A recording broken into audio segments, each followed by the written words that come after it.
तुम्हाला हे कसं सुचलं की आपण प्रतिभाचंद्र नावाची कादंबरी लिहावी? याची सुरुवात कुठे झालेली? आपल्याला फोन येतो, हॅलो मी बोलतोय आणि मला तुमच्या कादंबरीवरती वेब सिरीज बनवायची. तो प्रसंग कसा होता सर? तुम्ही पुस्तक लिहिले, मूळ लेखक तुम्ही आहात, काहीतरी एक म्हणणं आहे आणि एक आयडिओलॉजी, एक थिंकिंग आहे. त्याच्यामध्ये तुम्हाला काय वाटलं काय त्यांनी चेंजेस वगैरे केले किंवा काय या गोष्टी? शिवाजी महाराज म्हणलं तर खूप सेन्सिटिव्ह टॉपिक आहे, महाराष्ट्राचं किंवा अखंड भारताचं आराध्य दैवत आहे. तर मग या विषयाला हात घालून अभ्यासपूर्वक ही काळजी घेऊन हे जिम्मेदारीचं शिवधनुष्य आहे ते तुम्ही कसं पेललंय?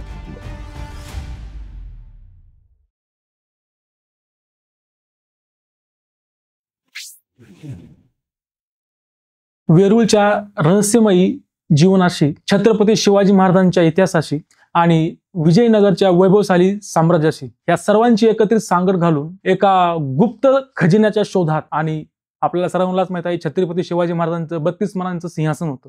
त्या सिंहासनाच्या शोधात एक कल्पनाशक्तीच्या जोरावरती एक अतिशय सुंदर कादंबरी प्रकाशित झाली होती 2019ला. त्या कादंबरीचं नाव आहे प्रतिपचंद्र. आणि खूप थोड्याच वेळामध्ये ही कादंबरी लोकप्रियही झाली. एवढंच काय मित्रांनो, तर या कादंबरीवरती सध्या ऑनलाईन हॉटस्टार OTT प्लॅटफॉर्मवरती एक वेब सिरीज सुद्धा रिलीज झालेली आहे. अर्थातच ती आपण सर्वांनी पाहिली असेल, द सिक्रेट्स ऑफ शिलेदार.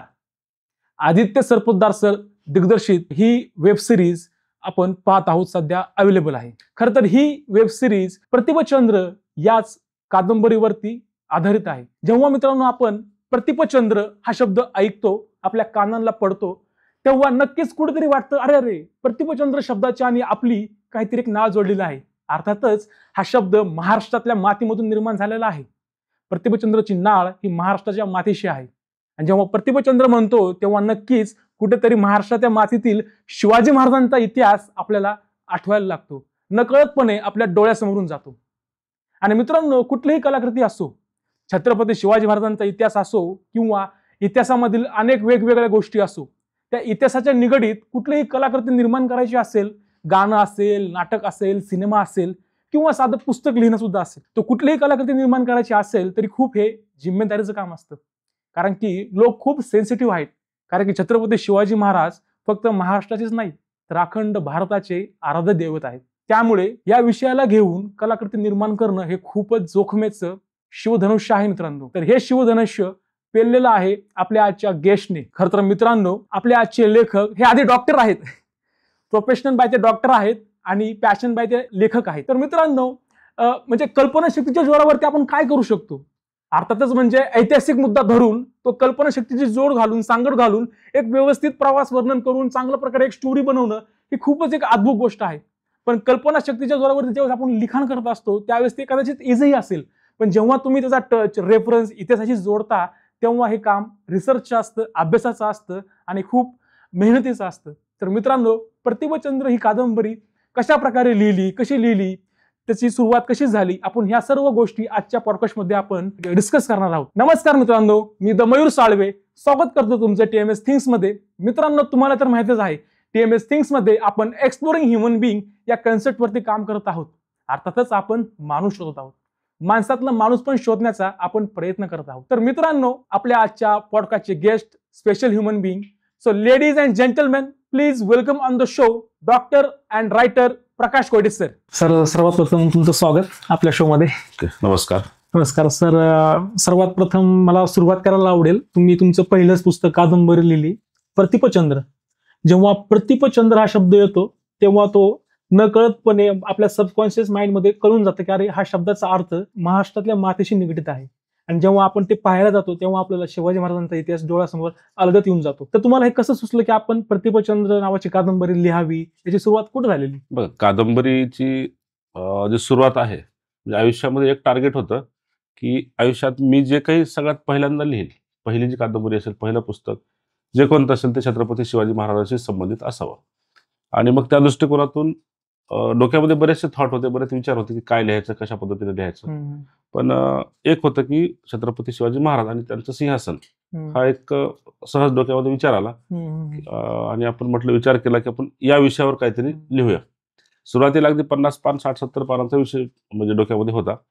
आणि नंतर तो जसा जसा मी इतिहासातील घटना आणि हिस्टॉरिकल महाराजांचा जीवन प्रवास हे सगळं जसं अभ्यासात गेलो डिटेलमध्ये, तेव्हा कळत गेलं की याच्याही पलीकडे अजून काहीतरी आहे. आणि मग महाराजांची राजमुद्रा, त्यातील प्रतिपश्चंद्र लेख हा पहिला शब्द आहे तो प्रतिपश्चंद्र शब्द. आणि नंतर मग त्यात अभ्यास करता करता लक्षात आलं की दक्षिण दिग्विजय छत्रपती शिवाजी महाराजांच्या आयुष्यात राज्याभिषेकानंतरची जी घटना आहे, जो 1 वर्षाचा कालावधी होता, त्यात त्यांनी दक्षिण दिग्विजयामध्ये महाराजांनी जे मिळवलं ते प्रचंड मोठं होतं, प्रचंड मोठं साम्राज्य होतं. आणि तो विचार करून मग सगळं काही एकत्रित करून मग प्रतिपश्चंद्र कादंबरीमध्ये येत गेलं. Okay okay. आता मी सुद्धा हे पुस्तक म्हणजे वाचलं, आणि ज्यावेळेस मी वाचत होतो त्या स्टोरीमध्ये मी गुंफत चाललो होतो, नाही का, आता हा प्रसंग आहे, पुढे कुठला प्रसंग आहे, नाही का.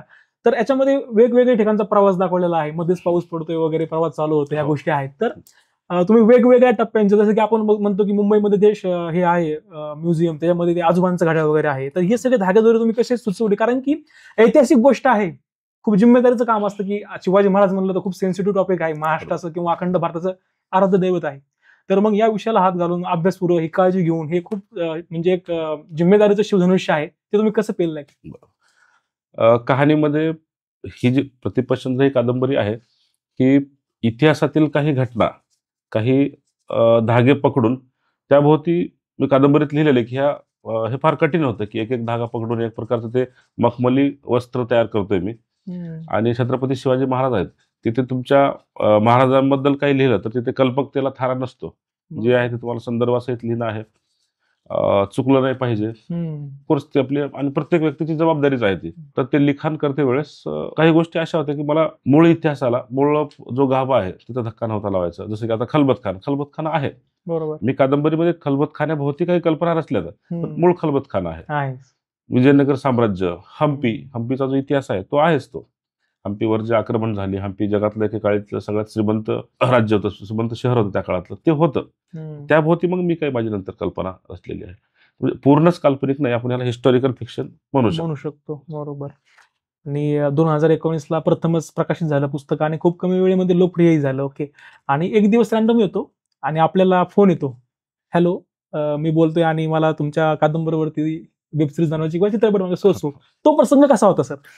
ओके. जस्ट त्यावेळेस मी वायसीएम हॉस्पिटललाच होतो आणि नेमकंच कोविडचा काळ सुरू झालेला होता. कोविडची पहिलं लॉकडाऊन लागलं होतं, मे बी 22-23 मार्च, 25-26 मार्चची तारीख असावी. सकाळची वेळ होती आणि मला एक फोन आला आणि तिकडून सांगितलं की आम्ही दशमी क्रिएशन्स मधून बोलतोय. ते निनाद वैद्य सरांचा फोन होता, प्रोड्युसर, ज्यांनी हे वेब सिरीज उभा केलेलं आहे सगळं काही. पहिला फोन त्यांचाच आलेला होता आणि मी एकदम असा शॉक मध्ये गेलो की कारण काय, या कादंबरीवर काहीतरी व्हावं हे डोक्यात एक थॉट होता, पण वेब सिरीज होईल आणि हिंदीमध्ये होईल हे काय माझ्या डोक्यात मी कधी नव्हता विचार केला. कादंबरी लिहिते वेळेस माझी ज्या पद्धतीने लिहिली मी, त्यामध्ये डायलॉग्स ऑलरेडी लिहिलेले आहेत, त्याच्यामध्ये डिस्क्रिप्शन ऑलरेडी लिहिलं की तुम्हाला जर स्क्रिप्ट लिहायची असेल तर फार काही वेगळं करायची गरज नाही. मी ऑलरेडी त्यात तो कंटेंट डोक्यात हे होतं की उद्या जर ह्याचं हिंदी ट्रान्सलेशन झालं, इंग्लिश ट्रान्सलेशन झालं, त्यावेळेस समोरच्याला फार अडचण येऊ नये. व्हिडिओ काही ऑडिओ व्हिज्युअल रूपात जर काही आलं तर समोरच्याला ते अशाला असं मी त्यात कादंबरी तर आहेच पण लिहिलेलं पण आहे. ते त्यांना भावलं, त्यांच्या टीमला. अपर्णा पाटगावकर मॅडम आहेत, त्यांनी ते पुस्तक वाचलं. दशमी टीम्सच्या ज्या क्रिएटिव्ह गोष्टी पाहतात, आणि त्यांनी वाचलं आणि त्यांनी मग वैद्य सरांना मला फोन करायला सांगितलं. त्याच्या आधी 1-2-3 फोन आलेले होते विशेष म्हणजे नॉर्मल वेगवेगळ्या चित्रपट संस्थांकडून. मला सुरुवातीला वाटलं की तसाच हाही असेल, म्हणजे काहीतरी, म्हणजे ठीक आहे, इट्स ओके, बघूया. पण त्यांनी ज्या पद्धतीने डिटेलमध्ये गोष्टी सांगितल्या, डिटेलमध्ये त्यांची हिस्ट्री सांगितली, तेव्हा लक्षात आलं की जेन्युइन लोक आहेत. त्यानंतर मग आम्ही फॉलोअप घेत गेलो, 1-2-3 मीटिंग झाल्या आणि नंतर जवळपास वर्षभराने आमची प्रॉपर डील झाली. ओके. आणि नंतर त्या डील झाल्यानंतर मग त्यात हॉटस्टार वगैरे, आदित्य सर, पोद्दार सर, हे सगळे त्यात इन्व्हॉल्व्ह होत गेले आणि अगदी जवळपास 4 वर्षाच्या प्रवासात हे सुंदर असं एक वेब सिरीज तयार झाली. बरोबर. आम्ही नक्कीच सर्वांनी सिरीज पाहिली. तर जेव्हा वेब सिरीज बनवली आणि रुपेरी पडद्यावर येण्याच्या अगोदर एक स्क्रीनिंग होत असतं, राईट? तुम्ही ज्यावेळेस ती स्क्रीनिंग पाहिली असेल त्यावेळेस तुमची कशी रिॲक्शन होती? कारण की तुम्ही पुस्तक लिहिले, मूळ लेखक तुम्ही आहात, ते पात्रांमध्ये तुम्ही एक आत्मा दिलेला असतो, त्या प्रत्येक पात्राचं, त्या रवीचा असेल किंवा आदित्यचा असेल किंवा प्रियलचा असेल, प्रत्येकाचं काहीतरी एक म्हणणं आहे आणि एक आयडिओलॉजी, एक थिंकिंग आहे. त्याच्यामध्ये तुम्हाला काय वाटलं, काय त्यांनी चेंजेस वगैरे केलेत किंवा काय ह्या गोष्टी? बघा, आता कसं आहे, सिरीज म्हटलं पडद्यावर त्या गोष्टी दाखवत असतं.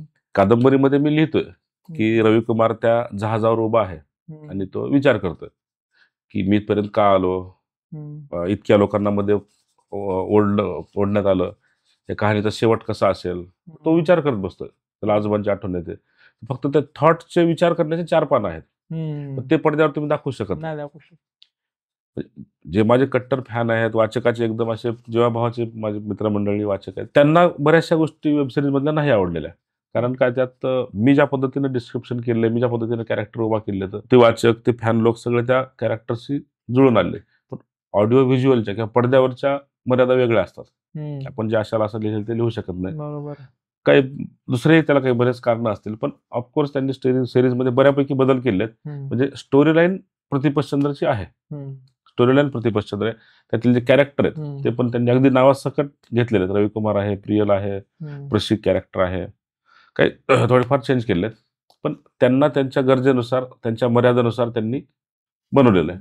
फक्त एवढंच आहे किंवा म्हणजे आपल्याला असं म्हणता येईल की त्यांनी जे काही ज्या काही फ्रेम बनवलेल्या आहेत त्यामध्ये म्हणजे उणिवा काही ठेवलेला नाहीत, म्हणजे कमीपणा काही ठेवलेला नाही. जो म्हणजे उदाहरणार्थ रायगड आहे, तो रायगड ज्या पद्धतीने भव्य दिव्य आतापर्यंत हिस्ट्रीत पहिल्यांदा पाहिला असेल रायगड अशा पद्धतीनं, एवढ्या मोठ्या पडद्यावर आणि एवढ्या खास काही ड्रोन शूट आहेत सगळं, किंवा बदामीचं शूटिंग आहे.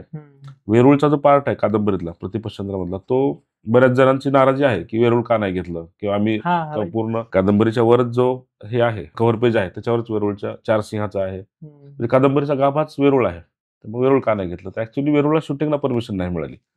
ते हेरिटेज सेंटरमध्ये येतं, त्याच्यामुळं परमिशन नाही मिळाली. त्यामुळे त्यांनी तशासारखंच, पण म्हणून त्यांनी त्याचे सेट नाही उभा केले, कारण तो ओरिजिनल जे असतं ते त्या सेटमध्ये 100% नाही दिसलं, म्हणून त्यांनी पॅरलल बदामी घेण्याचा प्रयत्न केला. आता वेरूळ अजिंठा लेण्यांचा जो इतिहास आहे तो खरंच खूप इंटरेस्टिंग आणि रहस्यमय आहे. ओके, प्रत्येकाच्या मनामध्ये वेगवेगळं त्यांचं मत आहे की ही जी कैलास मंदिर असेल, कोणी बनवलं, माणसांनी बनवलं का एलियन्सनी बनवली किंवा काय, याच्याबद्दल तुम्ही अभ्यास करत असताना तुमचा काय थॉट किंवा तुम्हाला याच्याबद्दलची काय माहिती मिळाली किंवा तुमचं काय मत आहे? वेरूळ बद्दलच बोलू. आता मी माझ्या कादंबरीमध्ये काय, मी आता काय सांगण्याचा प्रयत्न केला, काय होईल ते ज्यांनी वाचलेलं नाही तुमच्या व्हिडिओच्या माध्यमातून लोकांपर्यंत पोहोचेल, मग तो सस्पेन्स मधला निघून जाईल. मी त्या डिटेलमध्ये जात नाही, पण वैयक्तिक माझं असं म्हणणं आहे की वेरूळ बराच म्हणजे अक्षरशः तिथं 2 पिढ्या तर 2-3 पिढ्या तिथं सहज म्हणजे जन्मल्या आणि तिथेच मेल्या काम करत करत. म्हणजे लहान मूल जन्मलंय, वडील तिथे छन्नी हातोडा घेऊन काम करतात, ते मूल लहानाचं मोठं झालं आणि त्या मुलानं ते वडिलांकडून म्हणजे शिकून घेतल्या सगळ्या गोष्टी, आणि त्याने पण आयुष्यावर तेच केलं, आणि अगदी 70-80-100 वर्ष तो मुलगा तो व्यक्ती तिथेच मेला. तो अशा कितीतरी पिढ्या येऊन गेल्या. एलियनचं वगैरे म्हणणं, एलियन वगैरे लोकांनी बनवलंय असं म्हणणं, म्हणजे ज्या आपल्या पूर्वजांनी जे भव्य देव उभा करून ठेवले ना, तर त्यांच्या कामाचा कुठेतरी आपण अपमान करतोय एलियनचं नाव देऊन. मग ते वेगवेगळ्या थेरीज वगैरे आहेत, बऱ्याचशा गोष्टी आहेत. अर्थातच ते माणसांनीच बांधलेलं आहे. ती कलाकुसर एवढी सुंदर आणि एवढी भव्य दिव्य आहे की आपण आत्ताच्या काळात आपण ते इमॅजिन नाही करू शकत की कसं तयार केलं असेल. तर जिथं आपल्याला अशक्य गोष्टी दिसतात, अतर्क्य गोष्टी दिसतात, तिथं आपण सुपर नॅचरल पॉवरचं काहीतरी आपण लेबल जोडतो. पण असं नाही, ते त्याच अगदी छान कारागिरांनी ते बनवलेलं आहे. दुसरी महत्वाची गोष्ट म्हणजे मला असं वाटतं की त्या पूर्ण लेणीवरती आपली संस्कृती, भारतीय प्राचीन संस्कृती रेखाटलेली आहे, बरोबर कोरलेली आहे. एलियन्सला कसं समजणार की यांची संस्कृती काय होती, महाभारत किंवा रामायण, ते दृष्ट आपल्याला त्याच्यामध्ये दिसतं. दुसरं मला सर असं विचारायचंय, तुम्ही प्रोफेशन आहे डॉक्टर आणि पॅशन रायटिंग मध्ये, हे कसं सुरुवात झालं आणि कसं हे समीकरण, किंवा तुम्हाला काही लोकांना कसं असतं की प्रोफेशन करत असतात पण त्यांना त्यांचं पॅशन सापडत नाही, तर तुम्हाला हे कधी सापडलं? बघा आता काय विषय की प्रोफेशन आणि पॅशन हे म्हणजे तुम्ही तरुण आहात, तुम्ही त्या फेजमधून जाताय, 2 गोष्टी आहेत आयुष्यामध्ये, प्रोफेशन करायचं की पॅशनला कंटिन्यू करायचं. मी पण एका वळणावर होतो, जसं माझं MBBS पूर्ण झालं की समोर 2 रस्ते होते. एक तर बाकी मित्रमंडळींसारखं MDचा अभ्यास करणं, PG प्रिपरेशन, PGची तयारी करणं, आणि किंवा मेडिकल ऑफिसर जे काय आहे वैद्यकीय क्षेत्रामध्ये काहीतरी करून पुढे जाणं. आणि पण डोक्यामध्ये जे आतापर्यंत वाचलेलं होतं, अगदी 5वी-6वी पासून जे डोक्यात वाचत एक साचलं होतं खूप काही, त्याचा कुठेतरी निचरा होणं आवश्यक होतं, कुठेतरी कागदावर उतरणं आवश्यक होतं. आणि डोक्यात हाही थॉट म्हणजे बऱ्याच वेळेस येऊन गेलं की आपण काय करू, आधी थोडं सेटल होऊ इकॉनॉमिकली आणि नंतर आपण पॅशनला लिखाणाला सुरुवात करू. पण दुसरा म्हणजे स्वतःचं मनच एकमेकांसोबत खेळत होतं की दुसरा मनात विचार आला की माणूस आयुष्यात कधी सेटल होत नसतो, बरोबर, किती जरी काय. मी स्वतः पुस्तकात हे वाक्य लिहिलंय मी तेव्हा, म्हणजे हेच आहे की मग म्हणजे आयुष्यात माणूस कधी सेटल होतच नसतो. तुम्ही किती प्रयत्न करा, तुम्ही एखाद्या 60 वर्षाच्या व्यक्तीला विचारा, तोही सांगेल की अजून माझे प्रयत्न सुरूच आहेत. म्हणजे सेटल होण्याच्या नादामध्ये कधी तो काळ येईल तो सांगता येत नाही. आणि त्यामुळे जेव्हा तेव्हा वाटलं ना, मग म्हटलं, ठरवलं की नाही आपण आधी उतरूया सगळं. त्याच काळात मी एक छोटासा किस्सा सांगतो. त्याच काळात मी नागपूरला होतो आणि येणाऱ्या माझ्या पुढच्या कादंबरीमध्ये ही मी जागा लोकेशन चेंज करून लिहिलेलं आहेच मी. आयसीयू मधला किस्सा आहे. तुम्ही जो प्रश्न विचारला त्याला एकदम परफेक्ट बसेल ते उदाहरण. नागपूरला होतो. नागपूरला मी एका प्रायव्हेट हॉस्पिटलला काही दिवस आयसीयू मध्ये जॉब करत होतो मी. तिथली घटना आहे की म्हणजे मीच असा चाललो होतो आणि पडदा होता. एक पडद्याच्या आत तिन्ही साईड आयसीयू मध्ये गोल पडदा असतो. पडद्याच्या आत काहीतरी मला आवाज येत होता, काहीतरी म्हणजे शूज वगैरे जमिनीवर फरशीवर वाजल्यासारखा. कुतूहल वाटलं की नेमकं काय आयसीयू मध्ये असं काही. मुळात आयसीयू मध्ये शूज घालून कोणी येतच नसतं. बरोबर. म्हणजे थोडं वेगळं काहीतरी वाटलं. पटकन पडदा उघडून बघितला मी. तिथे 4 लोक होते त्या पडद्याच्या आत. एक 22-23 वर्षाचा तरुण आडवा पडलेला आहे. तोंडामध्ये ट्यूब आहे, त्याच्या व्हेंटिलेटरला कनेक्टेड आहे. तो शुद्धीवर आहे, डोळे उघडे आहेत त्याचे. तो फक्त असा वर छताकडे बघतोय आणि बाजूला त्याची आई उभा आहे, एक तरुण मुलगी, त्याची बहीण आहे आणि साईडला वडील. 4 जण उभा आहेत. याने गेल्यावर विचारलं की नेमकं काय झालं. डॉक्टर तर आहे, त्यांना माहिती, स्टेथोस्कोप वगैरे बघून त्यांना काय म्हणजे त्यांनी विचारलं की काय झालं. तेव्हा ते म्हणाले की काही दिवसांपूर्वी हा भोपाळला चालला होता.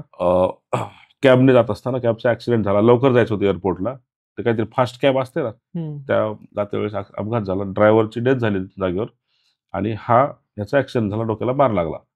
मग ते क्रॅनिओटोमी वगैरे बरेच पुढचे ऑपरेशन वगैरे झाले. पण तो आता फक्त डोळ्यांनी बघतोय. आता त्याच्या म्हणजे तो शरीराची हाताची हालचाल नाही, काही शरीर पूर्णपणे फक्त तो छताकडे बघत असतो. आणि मग त्याला मी विचारलं की आत्ता बुटांचा काहीतरी आवाज येत होता, मी आता जेव्हा चाललो तेव्हा काय प्रकार आहे. त्या व्यक्तीच्या त्या माणसाच्या पायात, त्या मुलाच्या वडिलाच्या पायात शूज होते. तो म्हणे की ऍक्च्युली हा जेव्हा भोपाळला जो चालला होता ना, तो हा कोरिओग्राफर आहे मुलगा. आणि तो कुठल्या तरी कॉलेजच्या कोरिओग्राफी, गाण्याच्या कोरिओग्राफीसाठी निघाला होता आणि ते जाते वेळेस हे झालेलं आहे. पण त्याने सांगितलं की माझा हॉटेलचा व्यवसाय आहे त्या व्यक्तीचा, आणि हॉटेलमध्ये असताना म्हणजे माझी इच्छा की मुलानं तोच व्यवसाय कंटिन्यू करावा. बरोबर. म्हणजे तो शिकला नाही शिकला मला तेवढा फरक पडत नाही, पण त्याला हॉटेलिंगचा व्यवसाय जो माझा आहे, माझं मोठं नाव आहे, तर तो कंटिन्यू करावा अशी माझी इच्छा होती. पण ह्याला ते कधीच आवडलेच नाही. ह्याला डान्स करण्याची आवड होती लहानपणीपासून. म्हणून लपून छपून हा डान्स करायचा, अगदी मला न सांगता. कारण मला समजलं की मी त्याला मारायचो, ओरडायचो. आणि त्यानं ते करता करता अगदी तो आता मस्त एक छान तो कोरिओग्राफर झाला होता. मला दिसत होतं सगळं, पण मी त्याला कधीच करू दिलं नाही त्या गोष्टी. त्या दिवशी पण तो अगदी मला न सांगता भोपाळला निघाला होता आणि ती गोष्ट झाली. तर आता मी त्याला हे म्हणतोय किंवा तू फक्त उभा राहा तुझ्या 2 पायावर, आपण दोघं मिळून डान्स करू. तू फक्त, मी तुला डान्सच्या स्टेप शिकवतो. ज्या गोष्टीला मी तुला आयुष्यावर विरोध केला ना, मी तुला ही गोष्ट शिकवतो. आपण दोघं जण डान्स करू, तू फक्त उभा राहा. कोरिओग्राफी आपण दोघे सोबत करू. आणि मी तिथून पटकन निघून गेलो, मला थांबणं काही आणि ते जेव्हा तुझा बाप बोलला ना, तो मुलगा वर झोपलेला आहे, दोन्ही डोळ्यातून अशा मुलाच्या धारा सुरू झाल्या. की हा एक यातून काय, तुम्ही जो मगाशी विचारला प्रश्न की पॅशन आणि प्रोफेशन मध्ये कसं, इथेही हेच वाद आहे पॅशन आणि प्रोफेशनचा. जेव्हा तुम्हाला जी गोष्ट वाटते ना, ती गोष्ट माणसाने केली पाहिजे. नंतर पुन्हा करू, नंतर करू म्हणण्यामध्ये ती गोष्ट पूर्णत्वाला जात नसते. काहीतरी अडचण येते, काहीतरी प्रॉब्लेम येतो आणि ते पॅशन मग पाठीमाग कायमचं पडून राहतं. त्यापेक्षा फक्त आर्थिक गणित सांभाळून गोष्टी केल्या पाहिजे. तर खरंच म्हणजे तुम्ही जो हा प्रसंग सांगितला, खरंच खूप म्हणजे काय म्हणता येईल आपल्याला, खूपच असा वेगळा आणि डेंजर प्रसंग आहे. काय होप कोणाच्या आयुष्यामध्ये असा प्रसंग येऊ नये. आणि खरंच खूप छान एक्झाम्पल आहे ऍक्च्युली. म्हणजे प्रत्येकाने यातून शिक घेऊ शकतो की आपण फॉलो करायला पाहिजे पॅशन प्लस प्रोफेशन. आणि सर, जेव्हा तुम्ही डॉक्टर म्हणून प्रोफेशन मध्ये आहात आणि लेखक म्हणून पॅशन मध्ये आहात आणि तुम्ही एखादी केस हँडल करताय, या सिच्युएशन मध्ये सर तुम्हाला भावनांचा कधी काही त्रास होतो की लेखक म्हणून तुमच्या भावना असतात सर त्या की तुम्हाला ते मानायचे असतात, पण डॉक्टर म्हणून पण तुम्हाला ते सांभाळायचे असतात, तर कधी असं त्यांची कधी तुम्ही होतं कधी याच्यामध्ये? बघा, म्हणजे कसं, तर माणसाने एक तर डॉक्टर असावं किंवा लेखक असावं, दोन्ही असूच नाही. कारण काय होते, दोन्ही एकत्र आलं ना, ते भावना, किस्से भरपूर आहेत तसे. म्हणजे बऱ्याच वेळेस असं इमोशनली गोष्टी, म्हणजे माझ्या नजरेसमोर पूर्ण प्रवास जातोय. तुम्हाला कुठला किस्सा सांगायचा हा प्रश्न विचार करतोय मी. पण म्हणजे बऱ्याच वेळेस असं होतं, लेखकाचं कसं संवेदनशील मन असतं, ते तुम्हाला कुठेतरी, लेखक सगळ्यात पहिली गोष्ट म्हणजे ऑब्झर्वर असतो. जे डॉक्टर आहेत, माझ्यापेक्षा कितीतरी पटीने चांगलं काम करणारे अभ्यासू हुशार डॉक्टर आहेत, एक्सपर्ट आहेत, ते जेव्हा एखादा पेशंट पाहतात तेव्हा त्यांच्या दृष्टीने तो एक पेशंट असतो. ते लेखकाचं दुर्दैव हे असतं की त्यात तुम्ही पेशंट तर पाहत दिसतात, तर त्यात तुम्हाला अख्खं पुस्तक दिसतं. बरोबर. समोरचा व्यक्ती दिसतो ना, तो ती कहाणीच असते. मग मी ती कहाणी कुठेतरी शोधायचा प्रयत्न करतो. यातून काय, याचे कपडे कसे आहेत, हा बोलतोय कसा आहे, याची आर्थिक कंडिशन कशी आहे, किंवा दुखणं कसं आहे, पेन कुठं होतोय, त्याच्या पाठीमागच्या त्या व्यक्तीच्या त्रासामुळे कुटुंब कसं त्या अडचणीत आलेलं आहे, त्यांच्या आर्थिक गोष्टी कशा येतात. म्हणजे हे ट्रीटमेंट तर आहेच, आपली मूळ मुद्दा तो आहे, तो तर पूर्ण करायचाच आहे. पण त्या पाठीमागे या गोष्टी दिसत राहतात, नजरेसमोर येत राहतात. आणि मग एखादी गोष्ट कुठेतरी मनाला लागते. एक लहान बच्चू सापडलं होतं आमच्याकडे एक 3-4 महिन्यापूर्वी. फेसबुक पोस्ट पण केली होती. ओके. कचऱ्यामध्ये सापडलं होतं बाळ, मुलगा होता तो, कोणीतरी प्रेग्नन्सी म्हणजे पूर्ण 9 महिने 9 दिवस वाढ झालेली, ते बाळ कोणीतरी कचऱ्यामध्ये टाकून दिलं होतं. तो जो प्रसंग तो फक्त माझा एकट्याचाच नव्हता बरं, तो जो भावनिकतेचा जो म्हणजे मी तर रायटर म्हणून एक लेखक म्हणून तर भावनिक झालोच. त्यावेळेस आमचा पूर्ण अख्खा स्टाफ, जो कधी काम करणारे मामा, सिस्टर, अगदी सफाई कर्मचारी मामा, सगळे पूर्ण असे जमले होते ते बाळाला पाहण्यासाठी. आणि ते बाळ असं पिशवी ठेवली पोलिसांनी आणून, आणि ती पिशवी हलतेमधून, ती हलत्यांमधून बाळाचा रडण्याचा आवाज ऐकला. तिथे आता जे तुम्ही रिॲक्शन दिली त्या प्रत्येकाची ती रिॲक्शन होती. एक लहान बाळ आहे, मग त्याला बाहेर काढणं, त्याची नाळ कापणं, इथून ते त्याला लगेच पेडियाट्रिक डॉक्टर बोलवणं, सर्जरी. कारण त्या बाळाला कुत्रा पण चावला होता, ते फार डिटेलमध्ये नाही जात. मग लगेच त्याची ट्रीटमेंट, आयसीयूला घेणं. पण तिथे मी एकटाच नव्हतो, पूर्ण जितका आमचा 20-25 जणांचा स्टाफ आहे, माझ्या इतकाच तल्लीनतेनं त्या मुलाच्या ट्रीटमेंटसाठी तो त्यात सामील झाला होता. म्हणजे कधी कधी फक्त लेखकच म्हणून नाही, तिथले जे स्टाफ जो आहे, काम करणारे लोक आहेत, आम्ही रोज 100 केसेस बघतो, रोज 10 मृत्यू बघतो. पण अशी एखादी घटना घडते ना, मग ते तुमचं ते कठोरपण सगळं निघून जातं. ते इमोशन, भावनेचा भर येतो. पुस्तक जेव्हा सर्वप्रथम प्रकाशित झालं त्यावेळेस आई वडिलांची प्रतिक्रिया काय होती? कादंबरी 2015ला सुरुवात केली होती लिहायला. पहिले 2 वर्ष मी घरी सांगितलेलंच नव्हतं की मी पुस्तक लिहितोय म्हणून. म्हणजे ही आपल्याकडची दुर्दैवाची गोष्ट आहे की एखादा व्यक्तीने पॅशन, ते एमबीबीएस झालेलं आहे, अशा अवस्थेमध्ये मी ते सगळं सोडून दुसरं काहीतरी करतोय. म्हणजे इथपर्यंतच्या प्रवासाला काही अर्थ राहत नाही ना पाठीमागच्या. तेव्हा तर मी सगळं पहिलीपासून प्रयत्न केलेले, तर 10वी नंतर क्लासेस वगैरे सगळ्या गोष्टी, नंतर सगळं सोडून देऊन पुस्तक लिहायचं, हे न पटणारी गोष्ट आहे. बरोबर. 2 वर्ष मी घरी नव्हतं सांगितलं. लहान भावाला गोष्ट माहिती होती सगळी. पण नंतर शेवटचा जो 1 वर्ष होता 2017चा वगैरे, त्या काळात लिहिलं. आणि ते मी 700 पानांचं, हे पुस्तक 440 पानांचं आहे, पण माझं मूळ हस्तलेखीचे जवळपास 700-750 पानांचं आहे, हाताने लिहिलेलं आहे. ते घेऊन मी घरी गेलो आणि आईच्या समोर ठेवलं ते गठ्ठ. म्हटलं, आई अशी अशी मी कादंबरी लिहिली. आणि आई माझी पहिली वाचिका बरं. म्हणजे सगळ्यात म्हणजे भावाला तर माझ्या स्टोरी माहित होती, पण प्रॉपर पुस्तक हातात घेऊन वाचणारी पहिली वाचिका माझी आई. आणि आईने वाचलं, ते आईला प्रचंड आवडलं. ते आता एकदम असे नॉर्मल व्यक्ती वाचते वेळेस ते इमोशन भावनिक होऊन जातात शेवट पुस्तकात वाचल्यानंतर. पण ते आईने वाचल्यानंतर म्हणजे की म्हणजे पोटी येऊन सार्थक होणं वगैरे जे म्हणतात, ते एकदम आनंदाने आई बोलली. तर घरचे एकदम खुश झाले. नंतर मग पुढच्या प्रवासात पूर्ण कुटुंबच आमचं सामील तेव्हापासून आजपर्यंत आहे. कारण की मला असं वाटतं ना, सक्सेसची खरी डेफिनेशन काय माहिती का, आपण आपल्या आई वडिलांच्या चेहऱ्यावरती समाधान देण्याचं आपण कारण बनतो, हेच खरं सक्सेस असतं माणसाच्या आयुष्यात. तेच म्हटलं ना, वेब सिरीज जेव्हा सुरू होते तेव्हा सगळ्यात पहिली जी लाईन येते ना, based on doctor Prakash Suryakant कोयाडेज नॉव्हेल प्रतिपश्चंद्र, ते वडिलाचं नाव जे दिसतं, वेब सिरीज सुरू झाली पहिलं नाव वडिलाचं येतं. शिक्षक, एका म्हणजे नॉर्मल मध्यमवर्गीय कुटुंब, तिथून पुढे येऊन, म्हणजे मी माझं म्हणत नाही, वडिलांचं सांगतो की तिथून येऊन त्यांचं नाव त्या हॉटस्टार सारख्या पडद्यावर दिसतंय, यापेक्षा मोठा आनंद काय. बरोबर. वडील सर काय करतात? वडील शिक्षक आहेत माझे. चित्रकला शिक्षक आहेत. सर तुमच्या मी म्हणजे तुमच्या सर जीवनातला एक प्रसंग मी ऐकला होता, मला तो इथे पण विचारायला आवडेल. सर तुमची जन्म झालेली जी कहाणी होती ती थोडीशी मला आवडेल जाणून घ्यायला. कहाणी म्हणजे काही गोष्टी निसर्गदत्त असतात, नैसर्गिक असतात. तुम्ही प्रतिपश्चंद्रमध्ये वाचलं असेल की 3 गोष्टी आहेत, एक पुस्तक, प्रवास आणि पाऊस. पूर्ण प्रतिपश्चंद्रमध्ये पाऊस आहे, पहिल्या सीन पासून शेवटच्या सीन पर्यंत तुम्हाला जागोजागी म्हणजे पाऊस हे कॅरेक्टर आहे कादंबरीतलं. सिरीजमध्ये नाही दाखवलं त्यांनी, पण पुस्तकात आहे. दुसरी गोष्ट पूर्ण प्रवास आहे, पूर्ण पहिल्या पानापासून शेवटपर्यंत फक्त प्रवास आहे. आणि तिसरं म्हणजे पुस्तक आहे. तर ह्या 3 गोष्टी जन्मापासून मला योगायोगाने सोबत आलेल्या आहेत. म्हणजे माझा जो जन्म झाला 30 जुलै 1989, प्रचंड पावसा, जुलै महिना एकदम पावसाचा. आणि घरी आजोबा माझे धार्मिक ग्रंथ वाचत होते, लोक ऐकतायत लोक, आणि तर बाबा वाचून त्याचा अर्थ सांगतात. बाहेर पाऊस पडतोय आणि त्याच वेळेस आईला कळा सुरू झाल्या, त्रास सुरू झाला. ताबडतोब बैलगाडी काढली, गावापासून एक 5 किलोमीटर अंतरावर प्राथमिक आरोग्य केंद्र, आणि बैलगाडी लागली. बैलगाडीमध्ये म्हणजे आई, दुसऱ्या घरातील एक दोन लेडीज, आणि त्यांचा प्रवास म्हणजे सुरू झाला पावसामध्येच. वरून पाऊस पडतोय, प्रवास सुरू आहे, ते ओपन आहे सगळं, इमर्जन्सीमध्ये काय कुठून झाकणार त्याला. बरोबर. जसं आहे तसं त्या अवस्थेमध्ये घेऊन चाललेत. आणि आई म्हणते त्या पावसामध्येच तू, म्हणजे मी जेव्हा जन्मलो तेव्हा डायरेक्ट पावसाचे थेंबच अंगावर पडले. पावसात जन्मलो, बैलगाडीमध्येच, आणि जन्मलो, गाडी परत घेतली, झाला मुलगा. म्हणजे हे जे आहे ना, घरी बाबांचं पुस्तक वाचन सुरू होतं, पाऊस होता, आणि माझा जन्मच प्रवासातला. त्यामुळे तुम्ही केदारनाथ मध्ये पण पहा, पूर्ण प्रवास आहे कहाणीच्या नायकाचा. त्या गोष्टी कुठेतरी निसर्गदत्त असतात, जन्मापासून गोष्टी आहेत, सांगायला छान वाटते. बरोबर बरोबर. नाही खरंच, आणि हे खूप इंटरेस्टिंग आहे ऍक्च्युली, कारण की तुम्ही जन्मता आणि त्याच वेळेस तुम्हाला आशीर्वाद भेटतो त्या गोष्टींचा, म्हणजे पावसाचा, नाही का, म्हणजे ह्या गोष्टींचा आपल्याला ते आशीर्वाद भेटतो आणि आपण तीच गोष्ट पुढे कॅरी करतो आणि ती आपल्या कामातून रिप्रेझेंट होते आज कुठेतरी. तर ते एक भारी वाटतं, नाही का. दुसरी गोष्ट सर, पुस्तकामध्ये तुम्ही ते हे जे केलं आहे की आजोबांचं घड्याळ, त्याच्यामध्ये तमिळ भाषेमध्ये आकडे वगैरे आहेत, तर हे तुम्हाला कसं सुचलं, त्याचा अभ्यास कसा केला किंवा याचा रेफरन्स तुम्हाला कुठे भेटला?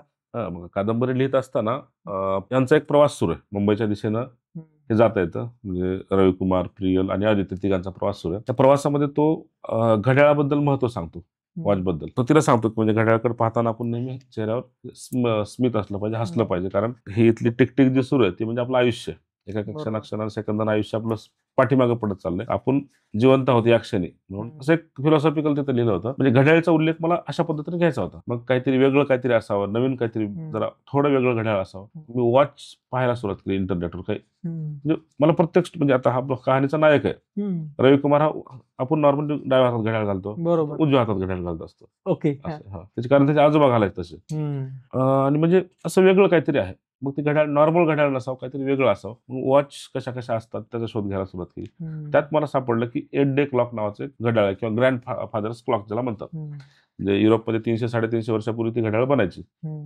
आणि मग ते एक माझ्या लक्षात आलं की एक मुंबईला प्रिन्स ऑफ वेल्स म्युझियम, सध्याचं छत्रपती शिवाजी महाराज वास्तू संग्रहालय, तिथं आहे. मग नंतर लक्षात आलं की त्याच्यामध्ये काहीतरी वेगळे आकडे येतात नॉर्मलपेक्षा. आणखी उत्सुकता जाणवली. म्हणलं हे पाहिजे आपल्याला स्टोरीमध्ये, याला घ्यायचं 100%. मग त्याच्या अनुषंगानं कहाणीमध्ये काही बदल करण्यात आले. म्हणजे आहे ते वाचते वेळेस तुम्हाला लक्षात येतात गोष्टी. बरोबर. पण ते घड्याळ इंटरनेटवर पाहिलं, पण मला ते समाधान होत नव्हतं. मी नागपूरला होतो, डोक्यात एक आलं की नाही हे पाहायचं आपल्याला. दुपारी 2-2:30च्या सुमारास असं डोक्यात विचार आला. जेवण नेमकंच झालं होतं. म्हणजे तसा म्हणजे त्या बाबतीत थोडा सनकीपणा होताच. डोक्यात काय आलं की चला मला हे घड्याळ पाहायचं, प्रिन्स ऑफ वेल्स म्युझियमला आहे. मी नागपूरला, प्रिन्स ऑफ वेल्स म्युझियम मुंबईला. बॅग काढली, जे लिहायचं माझं सामान जे काय आहे, वही नोट करून घ्यायच्या गोष्टी. मित्राला म्हणलं एक पैसे पाठव थोडेफार, जायचं फिरायला. आणि डायरेक्ट बस स्टँडला गेलो नागपूरच्या. ते 4 दिवसांचा पास असतो, आता असेल आता पण. पास काढला, डायरेक्ट गाडीत बसलो. तिथून 4 वाजता तिथून बसलो. दुसऱ्या दिवशी पहाटे पुण्याला इथून लगेच पुण्याच्या बस स्टँडवर फ्रेश होऊन पुढची गाडी घेऊन मुंबईला दुपारी 2-3ला पोहोचलो. आणि दुपारी 3 ते 5 वाजेपर्यंत 2 तास मी फक्त ते वॉच पाहत होतो. त्या प्रिन्स ऑफ वेल्स मध्ये जाऊन चहू बाजूंनी नेमकं कसं दिसते, त्याच्यावरची नक्षी कशी आहे, ते जे डायल जे आहे ते नवीन आहे का जुनं आहे, त्याची अक्षर, मग त्याच्यात ते तामिळ आकडे त्याच्यामध्ये. मग मी तेच तामिळ आकडे आपल्या नायकाच्या वॉचमध्ये घेतलेले आहेत. ओके. आणि ते त्याला ते असे नाही दिसत, तुम्ही जर त्याला टॉर्च मारला तरच ते दिसतात. असं ते गुंफलंय मस्तपैकी. ती वॉच पाहण्यासाठी मी 1.5 दिवस प्रवास करून गेलो होतो. 2 तास ते फक्त वॉच पाहिली. मला जे घ्यायचं त्यातून सगळं घेतलं आणि परत पुन्हा तोच प्रवास बसने तिसऱ्या दिवशी सकाळी नागपूरला परत. पुस्तकामध्ये फक्त 5 ते 6 ओळींचा उल्लेख आहे, पण त्या 5 ते 6 ओळींसाठी 3 दिवसाचा असा प्रवास केला. आणि त्यामुळे ते कुठेतरी असं छान पद्धतीने आलेलं आहे. तुम्हाला ते आवडतं. हे सर्व गोष्टी करण्यासाठी नक्कीच आपल्याला आपण मित्रांची मदत करतो. तुम्हाला असे कोणत्या मित्रांनी मदत केली, तुम्हाला त्यांचं नाव घ्यायला आवडेल? नक्की तसं पाहायला गेलं तर एक प्रॉपर यादीच निघेल. पण सगळ्यात क्लोज म्हणजे जवळचे म्हटलं तर माझे रूम पार्टनर जे होते, एक अजित हांगे म्हणून माझा मित्र, जो माझा रूम पार्टनर एमबीबीएस, तो आता डीएम कार्डिओ करतोय. तो मला नेहमी म्हणजे अगदी कोयडे अभ्यास कर म्हणून मागं लागायचा. तो प्रचंड अभ्यास, मला पुस्तकी किडा. तो आता म्हणजे हृदयरोगाचा तज्ञ झालेला आहे. त्यालाही प्रचंड प्राऊड आहे. तो सगळ्याला सांगत असतो की हा माझा रूम पार्टनर आहे, आम्ही 6 वर्ष एका रूम मध्ये राहिलो आणि हा आता त्याची वेब सिरीज पहा वगैरे. तो आहे डॉक्टर शिवराज कल्याणकर, तोही माझा एकदम खास मित्र. म्हणजे तो एकटाच असा होता की म्हणजे काय व्हायचं, कॅम्पसमध्ये अक्षरशः लोकांनी म्हणजे असते ना गेलेली केस म्हणून प्रकार असते, ते लोक माझ्याकडे पाहायचे. ऑन कॅमेरा सांगतोय, कारण तेव्हा 4 वर्ष लिखाण काम सगळं सोडून, म्हणजे नोकरी नाही, जॉब नाही, फक्त लिखाण करतोय. हे काही कुणालाच पटणारी गोष्ट नाही. मला जर डबल संधी मिळाली वापस जायची तर मी डबल नाही करणार त्या गोष्टी. आता नाही, कारण मला माहिती तो त्रास काय होता, किती अडचणी होत्या. सो पण हा एकटा होता शिवराज कल्याणकर, नाव घेतलं. त्याचं म्हणणं होतं की तू लिही, तू बस, काय येतील अडचणी येतील काय वाटेल, तू जेवढ्या पेन मध्ये असशील, जेवढा तुला त्रास होईल तेवढं तू चांगलं लिहिशील, त्यामुळे काही हरकत नाही. तो एक होता. डॉक्टर संकेत साबू म्हणून माझा मित्र आहे अकोल्याचा. तो त्या काळात त्याने मला आर्थिक मदत खूप केलेली. तिथे अडचण येईल तिथे तो उभा राहायचा. आदित्य नावाचं कॅरेक्टर प्रतिपुष्चंद्र म्हणजे आहे. आदित्य म्हणजे माझ्या शेवटच्या 1 वर्षातला रूम पार्टनर. आणि त्याची पण एक छान कहाणी आहे की तो आहे मूळ याचा मध्य प्रदेशचा, आणि तो माझा रूम पार्टनर होता. त्याने मराठीतलं एकही पुस्तक वाचलेलं नव्हतं, त्याला मराठी येत नव्हती, पण तो माझा रूम पार्टनर. आम्ही डिस्कशन करायचो, प्रतिपुष्चंद्रच्या प्रत्येक ओळीचं ओळीचं डिस्कशन आम्ही सोबत केलेलं आहे. डिस्कशन मध्ये अर्थात छत्रपती शिवाजी महाराज कादंबरीचा जो आपल्या मुख्य नायक जे आहे त्यांचा विषय यायचा. मग तो महाराजाबद्दल त्याला काहीच माहिती नव्हती बरं. तो फक्त नाव आहे. नंतर आमच्या डिस्कशन मध्ये ते नवनवीन यायचे, मी नवनवीन किस्से सांगायचो, महाराजांच्या ज्या काही लढाया, ज्या काही मोहिमा, त्या सगळ्या मी त्याला समजून सांगायचो. तोही ऐकून घ्यायचा. प्रचंड तो क्रिएटिव्ह, एक काहीतरी नवीन कन्सेप्ट सांगणारा. पण त्याला महाराजांचा इतिहास आला, ज्याला आधी शून्य माहिती होती, त्याला एक एक एक एक गोष्ट समजायला लागली हळूहळू. आणि त्याला श्रीमान योगी ही कादंबरी त्याने हिंदीमध्ये विकत आणली. ओके. आणि त्यांनी वाचली. तो म्हणे की आता मी मध्य प्रदेशमध्ये, तिकडे आमच्या भागात मी किमान 10 लोकांना ही कहाणी सांगणार आहे. हा एक पॅरलली घडत गेली गोष्ट. तोही माझ्या कहाणीचा एक फार मोठा साथीदार आहे. तसे भरपूर आहेत की नाव प्रत्येकाचे घेणं शक्य नाही. ते पुण्यामधील एक नितीन तांदळे सर म्हणून एक डॉक्टर होते, त्यांच्या रूमवर येऊन राहायचो मी. टायपिंगचे वगैरे काम सुरू होते ना, लेआउटचे वगैरे, सरांच्या रूमवर येऊन राहायचो. म्हणजे हक्काचं घर माझं. सर असतील नसतील, नवले मेडिकल कॉलेजला होते ते जॉबला, यायचे डायरेक्ट त्यांच्या रूमवर राहायचं, आपले काम करायचे, परत जायचे. अशा प्रवासात कादंबरीमध्ये एक वाक्य लिहिलंय पहा, की जेव्हा तुम्ही एखादी गोष्ट करण्यासाठी 100% म्हणजे मनातून करता आणि ती गोष्ट पूर्ण व्हावी म्हणून 100% प्रयत्न करता, तेव्हा निसर्ग ती गोष्ट पूर्ण करणारी माणसं तुमच्यासमोर आणून उभा करतो. ही गोष्ट सर मी खूप रिलेट करतो, नाही का, माझ्या वैयक्तिक जीवनामध्ये मी खूप रिलेट करतो ही गोष्ट. नक्की. निसर्ग तुम्हाला तुमच्यासमोर ती माणसं, फक्त तुमचे प्रयत्न 100% पाहिजेत, मन प्रामाणिक पाहिजे, बरोबर ते काम घडून. नाहीतर असंख्य लेखक आहेतच की येऊन गेलेले आहेतच. काही जणांचं नाव पण मी कोणाला कमी म्हणत नाही, पण कुठेतरी चुकतात, कुठेतरी गोष्टी कमी पडतात. या कादंबरीमध्ये ना सर, मी जेव्हा वाचत होतो ना, तेव्हा प्रेक्षकांशी, लोकांशी ना ह्या कादंबरीचा डायरेक्ट कनेक्ट होता. मी वाचताना पुस्तक वाचत नव्हतो, शब्द वाचत नव्हतो, मला डायरेक्ट ते चित्र दिसत होतं, नाही का, रवी, प्रियल, तो सीन गाडीमध्ये निघाले, पाऊस दिसतोय. तुम्ही जेव्हा पुस्तक वाचता तुम्हाला असं वाटतं की तुम्ही सुद्धा त्या कहाणी, तुम्ही जाताय, रवी, प्रियल, आदित्य आणि तुम्ही चौघ आहेत त्या प्रवासामध्ये. करेक्ट. असं कधीच होत नाही ते तिघे आहेत किंवा कुठलाही, तुम्ही हिरोचा प्रसंग घ्या, विलनचा प्रसंग घ्या किंवा कोणाचं, तुम्हाला असं वाटतं की मी तिथं आजूबाजूला कोणीतरी आहे, सगळं माझ्यासमोर घडतंय. कधी कधी वाटतंय थांबवलं पाहिजे असं, पण तुम्ही त्या फ्लो मध्ये वाहत जातो. सर, एकंदरीत हे पुस्तक पूर्णपणे प्रेक्षकांपर्यंत आणण्यासाठी तुम्हाला कुठल्या कुठल्या स्टेजमध्ये जावं लागतं आणि पुस्तक पब्लिकेशन करण्यासाठी काय प्रोसेस साधारण फॉलो करावी लागते? लोकांपर्यंत पोहोचणं हे मी एक म्हणजे बऱ्याच ठिकाणी वाक्य मी बोललेलो पण आहे, आजही ते वाक्य बोलतो, आणि हे फार रिस्पॉन्सिबल सेंटेन्स आहे. लेखकानं पहिल्या पानापासून शेवटच्या पानापर्यंत, जोपर्यंत शेवटचं पेज म्हणजे लिहून पूर्ण होत नाही, तोपर्यंत ते पॅशन म्हणूनच करावं, छंद म्हणूनच करावं लिखाण. ज्या दिवशी तुमचं शेवटचं पेज पूर्ण होईल, तुम्ही तुमची लेखणी ठेवून दिली की माझी कादंबरी संपली, तिथून पुढे तुम्ही व्यवसाय म्हणून उतरलं पाहिजे. आधी पॅशन पूर्ण होईपर्यंत, एकदा पॅशन पूर्ण झालं की नंतर तो व्यवसाय. बऱ्याच लेखकांचं दुर्दैव की त्यांना त्या गोष्टी जमलेल्या नाहीत. आतापर्यंत मराठीत मोठे मोठे लोक होऊन गेले, पण त्यांना पुस्तकातील आर्थिक व्यवहार कधी समजलाच नाही. आधीच वाक्य, मी आर्थिक व्यवहार नंतर म्हणते, पण आधीच वाक्य हे की तुमचं पॅशन जे आहे ना, ते 100% 100% पॅशन तुमचं सुरुवात लिखाण पूर्ण झालं पाहिजे. शेवटच्या पानापर्यंत आर्थिक गोष्टीचा विचार करण्यात काही अर्थ नसतो, पण झाल्यानंतर मग 100% केला पाहिजे. असं लिहिलेलं पुस्तक लोकांपर्यंत पोहोचणं ही सगळ्यात मोठी गोष्ट असते. एक टाइम असा होता की एक 20 वर्षाच्या आधी न्यूजपेपरमध्ये बातमी यायची किंवा पेपरमध्ये आर्टिकल यायचे पुस्तकाबद्दल, मग ते लोकांपर्यंत पोहोचायचे. समीक्षक लोक समीक्षा करायचे लोकांमध्ये. म्हणजे काय होतं, 3 चाळण्या होत्या, लेखक, समीक्षक आणि वाचक. लेखक 1, समीक्षक 20-30 आणि वाचक लाखो, असं होतं. हे आतापर्यंतची हा प्रवास होता. गेल्या 20 वर्षापर्यंत हेच चालायचं. काय झालं, सोशल मीडिया आला, फेसबुक, इंस्टाग्राम ही माध्यम आली. एक गोष्ट आम्हाला नवीन तरुण लेखकांना कळली की हे फार प्रभावी माध्यम आहे. आम्ही मधली जी फळी आहे, मधल्या फळीमध्ये सोशल मीडिया ठेवला. डायरेक्ट लेखक ते वाचक. समीक्षकांनी अर्थात समीक्षा करावीच, ती फार महत्वाची गोष्ट आहे. त्याशिवाय लेखकाला लक्षात येत नाही. आपलं कुठं चुकतं हे पण सांगितलं पाहिजे, कुठं बरोबर आहे हे पण सांगितलं पाहिजे. पण तरी लोकांपर्यंत जे पोहोचायचं असेल ना, हे माध्यम फार प्रभावी आहेत. लाखो लोक आहेत तुमचे, आणि यातून तुमचा चेहराही जातो. बरोबर. त्यामुळे बघा, कमी काळामध्ये जे लेखक फास्ट लोकांपर्यंत पोहोचतायत ना, तेच कारण म्हणजे मीडिया. आणि त्याचा वापर करून घेण्यात पण काही गैर नाही आहे, तर त्याचा वापर केलाच पाहिजे. तो चांगल्या पद्धतीने. पब्लिशिंग वगैरे आहेत, तो त्याबद्दल म्हणजे हा पार्ट नको याच्यामध्ये. पब्लिकेशन फार लांबच जाईल तो विषय. ओके. त्यावर सेपरेट व्हिडिओ होईल. ओके. ज्याप्रमाणे सर म्हणजे कादंबरीच्या शेवटी टप्प्यामध्ये खजिना पण सापडतो, आणि तो जो स्वतःला म्हणत असतो की मी वंशज आहे याचा, त्याला तो भेटतो आणि तो म्हणतो तो वेडा होतो वगैरे वगैरे, नाही का. आणि रवीला नंतर तो सिंहासनाचा शोध घेत असतो, त्याला ते पण भेटतं. याच्या पुढे कहाणी आणखी पुढे जाऊ शकते का, किंवा विचार आहे का पार्ट 2 आणण्याचा, किंवा काय असं? तसं नाही. महाराजांचं सिंहासन मिळालं म्हणजे कादंबरीची पहिली ओळ जी लिहिलेली, समोर सिंहासन ठेवूनच लिहिलेली, ते मिळालेलं आहे. त्यामुळे आता मी त्यात जेव्हा मी प्रतिपचंद्र लिहिली, त्याच्या मनोगतातील पहिलं वाक्य आहे असं आहे, किंवा माझी अवस्था उसातून रस काढलेल्या त्या यासारखी झालेली आहे. आता त्या शिल्लक काहीच नाही राहिलेलं. आता पुन्हा त्यात लिंबू टाकून पिळून काहीतरी विचित्र रस काढण्यात काही मजा मजा नाही. नाही. पूर्ण निघून गेला तुझा जो जो गोडवा आहे तो हम्म. पूर्ण कादंबरीत उतरलेला आहे. आता पुन्हा ओढायचं नाही. मी लिहिल, मी प्रतिपक्षचंद्र भाग 2 लिहिणार आहे, ओके पण कहाणी वेगळ्या पद्धतीची असेल. ओके हा जो विषय आहे हे पूर्णत्वास गेलेलं आहे. ओके त्याला आता नवीन छेडछाड करून पुढे काही ओढायचं नाही. नवीन कॅरेक्टर असतील, नवीन प्रसंग असतील, नवीन घटना, नवीन काळ असेल. आणि प्रतिपक्षचंद्र हे जमिनीवरच आहे. दुसरा पार्ट हा जमीन आणि पाण्यावरचा असेल, ओके ते येईल लवकरच नंतर. ओके हा पार्ट संपला इथे, एवढं मी जाहीर करतो. Okay okay.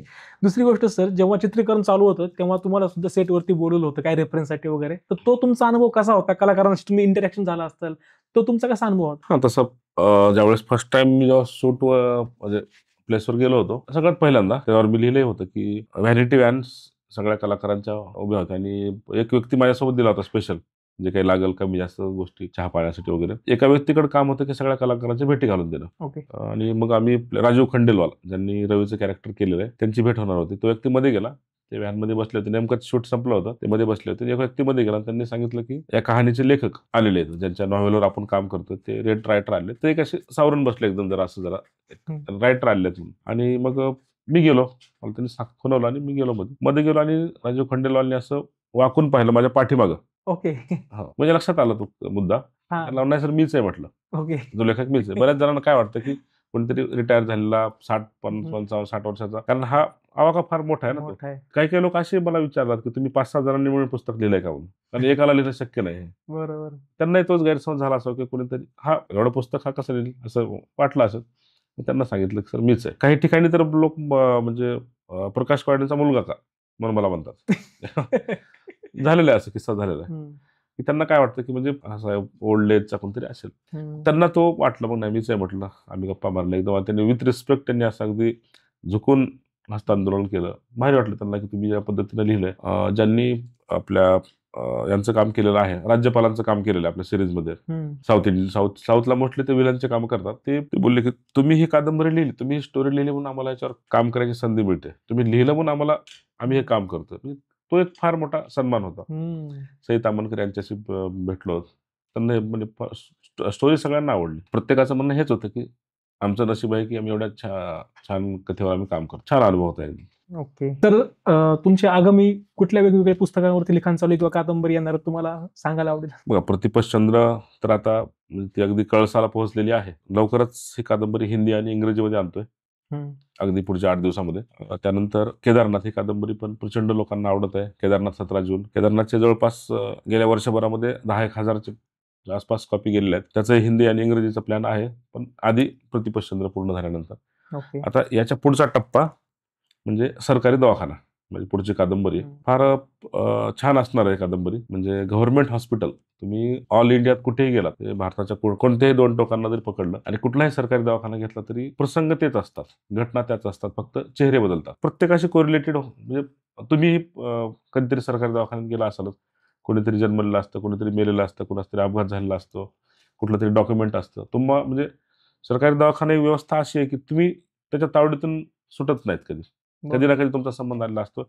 नसेल आला तर येणारच, तुमच्या बाबतीत ते घडणारच ती गोष्ट. त्याचे असे प्रसंग असतात, पेशंट, त्यांचे इमोशन्स, आजार. काही जण बाहेर म्हणजे बरे होण्यासाठी काही जणांची धडपड असते, काही जणांसाठी मरण्यासाठी धडपड असते, त्यात सुटका हवी असते. भरपूर असे प्रसंग अनुभव आहेत, ते सगळे एकत्रितपणे एका छान पद्धतीने लिहितोय. आणि हे काय असं कुठलं एक स्पेसिफिक हॉस्पिटल असणार नाही. बऱ्याच जणांना असे वाटतं की मी जिथे काम करतो तिथले अनुभव असतील फक्त, तर तसं नाही. ते ऑल म्हणजे आतापर्यंतचा अनुभव, सगळे प्रसंग. आणि हे फक्त माझे एकट्याचेच नाहीत, मेडिकल फील्डमध्ये काम करणाऱ्या, आता गायनेक स्त्रीरोग विभागाला मी कधी काम केलेलं नाही, त्यांचे काही अनुभव असतील, त्यांची एक लाईफ असते, त्यांचं एक स्ट्रगल असते.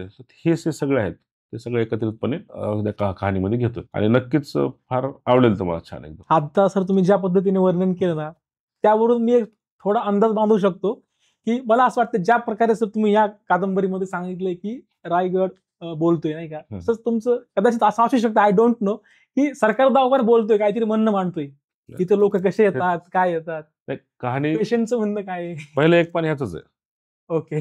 तुम्ही फार छान पद्धतीने ओळखलं. सुरुवातच हे पहिलं पान, किंवा मी सरकारी दवाखाना, मला तुम्हाला काहीतरी सांगायचं काहीतरी. कारण की तो सुरुवातच करतो की जेव्हा तुम्ही एखाद्या सरकारी दवाखान्यामध्ये प्रवेश करता तेव्हा त्या दवाखान्याला वास असतोय, गंध, आणि वासाची मेमरी फार स्ट्रॉंग असते. तुम्हाला आत्ताही कधीतरी 10 वर्षापूर्वी एखादा काही स्मेल आला असेल, तो तुम्हाला आता आठवला, स्मेलची पण आठवण असते, तरी तुम्हाला तो पक्का पूर्ण आठवतो. तर सरकारी दवाखाना असा गंध असतो, मल्टीव्हिटॅमिनच्या बॉटल वगैरे पडलेल्या असतात ना, तो वास त्या हॉस्पिटलमध्ये फिरत असतो. आणि जेव्हा तुम्ही सरकारी दवाखाना म्हटलं तर तुम्हाला तो वास आठवतो प्रत्येकाला.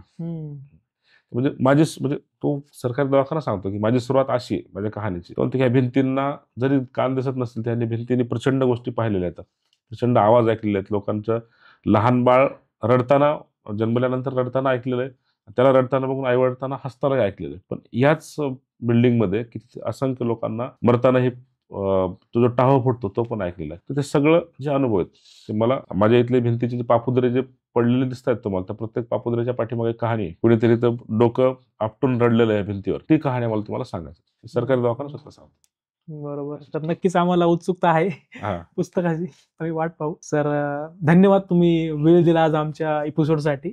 खूप खूप सर आम्ही आभारी आहोत तुमचे. खूप खूप धन्यवाद. तर सर तुमच्यासोबत बोलून खूप छान वाटलं आम्हाला. आणि सर आम्ही पॉडकास्ट करतो तर आम्ही थोडासा विचार केला की आपण आपल्या पॉडकास्टमध्ये इतरांपेक्षा वेगळं काय करू शकतो, म्हणून आम्ही आमच्या पॉडकास्टमध्ये सर रिसेंटली एक क्रिएटिव्ह एलिमेंट ऍड केला आहे की लाईव्ह स्केचिंग. जो माझा कॉलेजचा मित्र आहे, खूप क्लोज फ्रेंड आहे, त्याच्यामध्ये खूप छान टॅलेंट आहे सर, नाही का, स्केच काढण्याचं. सो त्याला पण एक प्लॅटफॉर्म भेटेल आणि ती कला पण रिप्रेझेंट होईल चांगल्या प्लॅटफॉर्मवरती. सो आम्ही ते केलेलं आहे. मी माझ्या मित्राला वेलकम करतो. Suraj, please welcome. This is for you. Thank you so much. आणि मित्रांनो, आपला आजचा हा पॉडकास्ट पॉडशॉट स्टुडिओ सोबत कोलॅबोरेशन झालेला आहे.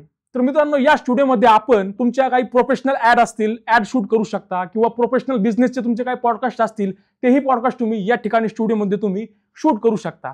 या स्टुडिओबद्दल तुम्हाला मी डिटेल्स डिस्क्रिप्शन बॉक्समध्ये देईलच, त्याचबरोबर तुम्हाला कॉन्टॅक्ट सुद्धा शेअर करेल. तुम्ही तुमच्या आयडिया, तुम्ही तुमचे थॉट्स या ठिकाणी येऊन शूट करू शकता, इम्प्लिमेंट करू शकता. तुम्हाला या ठिकाणची मॅनेजमेंट टीम नक्की आणि खूप छान प्रकारे सहकार्य करेल. तर मित्रांनो, हा पॉडकास्ट तुम्हाला कसा वाटला मला नक्की कळवा खाली दिलेल्या कमेंट बॉक्समध्ये. व्हिडिओला तुम्ही लाईक करा, शेअर करा आणि सबस्क्राईब करा द मयूर साळवेज थिंग्सला. आणि मित्रांनो, कमेंटमध्ये तुम्ही आम्हाला लिहून सांगा तुम्हाला नेक्स्ट एपिसोड कुठल्या गेस्ट सोबत हवा आहे, कुठल्या टॉपिकवरती हवा आहे. आम्ही नक्कीच प्रयत्न करू तो पॉडकास्ट तुमच्यापर्यंत घेऊन येण्याचा. तोपर्यंत स्टे ट्यून आणि थँक्यू.